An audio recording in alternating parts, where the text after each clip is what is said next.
Okay बच्चों, तो अब जो हमारा नेक्स्ट टॉपिक है वो है हमारा refraction of light through a prism. तो उससे पहले अगर हम इस टॉपिक को समझे तो पहले हमें समझना पड़ेगा प्रिज्म को।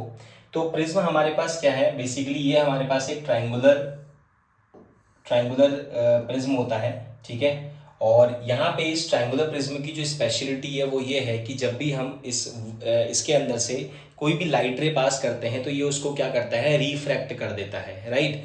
रिफ्रैक्ट का मतलब है कि अगर कोई भी लाइट रे इसके अंदर से पास होगी तो वो इसको क्या करेगा, आगे पास ऑन कर देगा, बट कुछ चेंजेस हमें इसमें देखने को मिलते हैं, राइट। तो जैसे अगर आप देखेंगे यहाँ पे हमारे पास ये लाइट इसके अंदर इंसिडेंट की गई थी, ये जो लाइट रे है ये हमारे पास है रिफ्रैक्टेड रे, और इसके बाहर जो ये रे निकल के आई है इसे कहा जाता है इमर्जेंट रे, ठीक है। तो इस कंप्लीट फिनोमिना को कहा गया है refraction through a glass prism. तो यहाँ पे अब हमें समझना पड़ेगा, जैसे अगर हम इसको नेम दें, ये है हमारे पास पी क्यू आर एंड इसको हम ले देते हैं एस।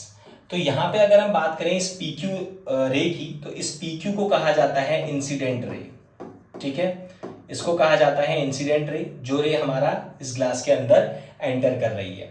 क्यू आर जो रे है, इस रे को कहा जाएगा हमारे पास रिफ्रैक्टेड रे, रिफ्रैक्टेड रे, क्योंकि ये रे यहां से अंदर होके थोड़ी सी, देखिए जो हमारे पास इस एंगल में इंक्लाइन थी वो अब क्या हो गई है, सीधी हो गई है। एंड उसके बाद अगर हम बात करें आर एस रे की, तो इसे कहा जाता है हमारे पास इमर्जेंट रे, क्योंकि ये प्रिज्म से बाहर आने वाली रे है। अब यहाँ पे जो भी हमारे पास एंगल्स फॉर्म होंगे, उन एंगल्स फॉर्म करने के लिए हमें चाहिए होगा नॉर्मल। नॉर्मल क्या होता है, ये एक इमेजिनरी लाइन होती है जो कि 90 डिग्री फॉर्म करती है सरफेस के साथ। तो यहाँ पे अगर हम बात करें रिफ्रैक्टिंग सरफेस हमारे पास, ये लेट्स से ए, ये बी और ये सी, तो ए भी हमारी रिफ्रैक्टिंग सरफेस है। तो यहाँ पे अगर हम इसमें एक 90 डिग्री पे एक रे बनाएंगे तो ये क्या कहलाएगी, ये कहलाएगी नॉर्मल रे, और ये हमेशा सरफेस के साथ 90 डिग्री का एंगल फॉर्म करती है, ठीक है। तो यहाँ पे जो ये इंसिडेंट रे है, इन दोनों के बीच में जो एंगल फॉर्म होगा उसे कहा जाएगा एंगल ऑफ इंसिडेंस। उसके साथ यहाँ इस सरफेस पे भी अगर हम नॉर्मल बनाए तो ये हमारे पास क्या आ जाएगा, इसको एम नाम दे देते हैं, ये हमारा नॉर्मल हो जाएगा एसी फेस पे। और उसके साथ साथ ये जो एंगल है इसको कहा जाएगा एंगल ऑफ रिफ्रैक्शन या फिर एंगल ऑफ इमर्जेंट, ठीक है। इसको कहा जाएगा एंगल ऑफ इमर्जेंट। और यहाँ पे जो ये रिफ्रैक्टेड रे थी, इन दोनों के बीच में जो एंगल बनेगा उसे कहा जाएगा एंगल ऑफ रिफ्रैक्शन।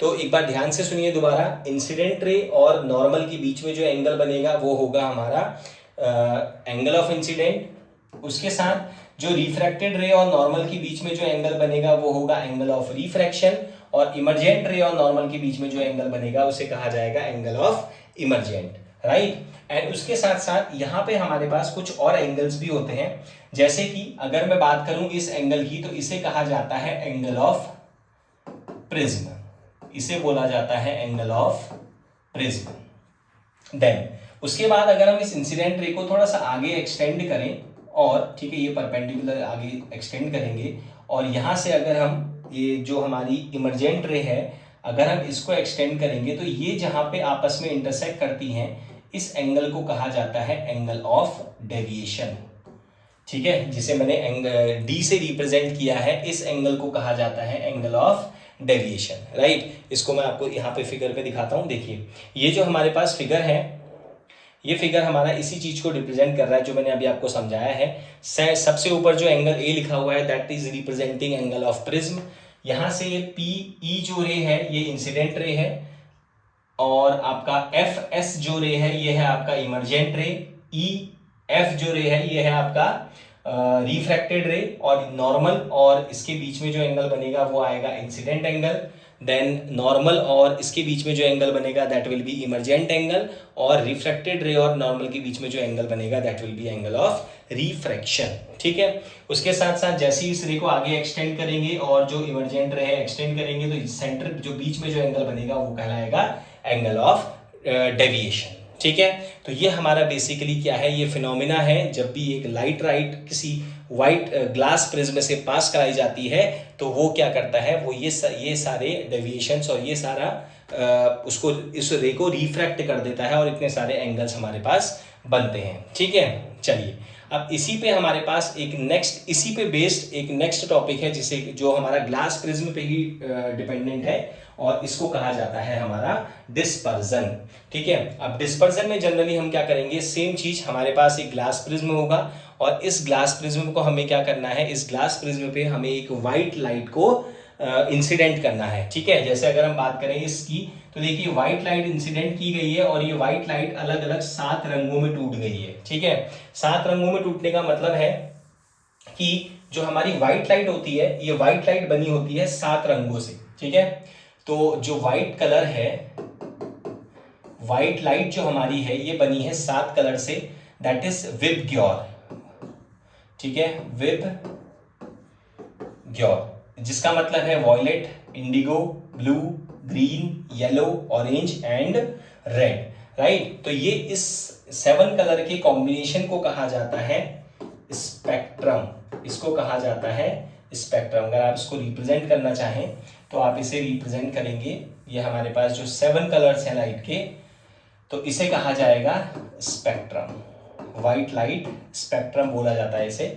ठीक है, और यहाँ पे हमारे पास जो सबसे कम जो एंगल बेंड होगा, जो लाइट रे सबसे कम बेंड होगी, वो होगी आपका रेड लाइट। ठीक है, सबसे कम बेंड होने वाली रेड लाइट जो होगी रेड लाइट, एंड सबसे ज्यादा बेंड जो होगी वो होगी वॉयलेट लाइट। ठीक है, तो अब आप इस फिगर में देख लीजिए, देखिए यहाँ पे हमारे पास जो रेड लाइट है वो सबसे ऊपर है, क्योंकि इसकी जो बेंडिंग हुई है वो सबसे कम हुई है।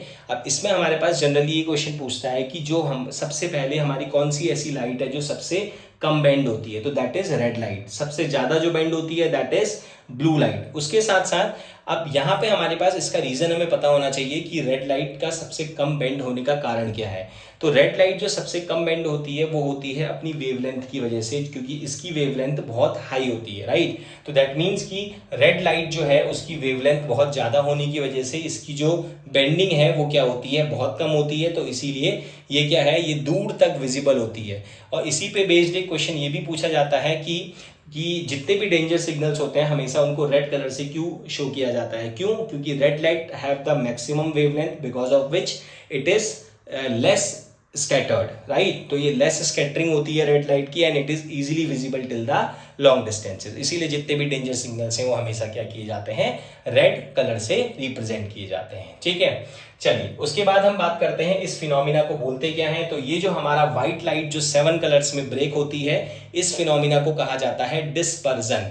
राइट, और ये सिर्फ हमारा क्या होती है, ये ग्लास प्रिज्म में देखने को मिलता है हमें कि जब भी whenever we pass a white light from a glass prism, it is converted और it is distributed into its 7 constituent colours, and that phenomena is known as dispersion, and it always dispersed in a particular pattern, जहां पे आपका when you will see कि जो सबसे कम deviate हुई है वो है रेड और जो सबसे ज्यादा डेविएट हुई है वो है वॉयलेट। तो दैट मीन्स कि हमारा जो सीक्वेंस है ये अपोजिट हो जाएगा, क्योंकि सबसे नीचे देखिए, सबसे नीचे हमें वी दिख रहा है वॉयलेट, क्योंकि वो सबसे ज्यादा बेंड हुई है, और सबसे ऊपर हमें दिख रहा है रेड, दैट मीन्स वो सबसे कम बेंड हुई है। तो ये मेक श्योर कि जो आपके पास फिगर आएगा आपको उसमें ये देख लेना है कि ये जो पैटर्न है, ये जहां पे जो सबसे कम बेंड हुई होगी वो हमेशा टॉप पे होना चाहिए। ठीक है, अब ये उल्टा भी हो सकता है, क्योंकि यहाँ पे हमारे पास कॉम्पिटेंसी के अकॉर्डिंग ये डायग्राम को चेंज कर रहे हैं। तो आप ये देख लीजिएगा कि जिसकी सबसे ज्यादा स्कैटरिंग हुई होगी या सबसे ज्यादा जो डेविएट हुई होगी that is the violet colour, और जो सबसे कम बेंड हुआ होगा that is the red colour. ठीक है, ठीक है, उसके बाद हमारे पास आ जाता है recombination of the spectrum of the white light. अगर हम एक प्रिज्म के बाद एक इन्वर्टेड प्रिज्म रख दें, तो जो व्हाइट लाइट 7 कलर्स में ब्रेक हुई थी वो वापस एक व्हाइट लाइट में स्क्रीन में देखने को मिल सकती है। ठीक है, तो इसे कहा जाता है recombination of the spectrum of white light. ठीक है, चलिए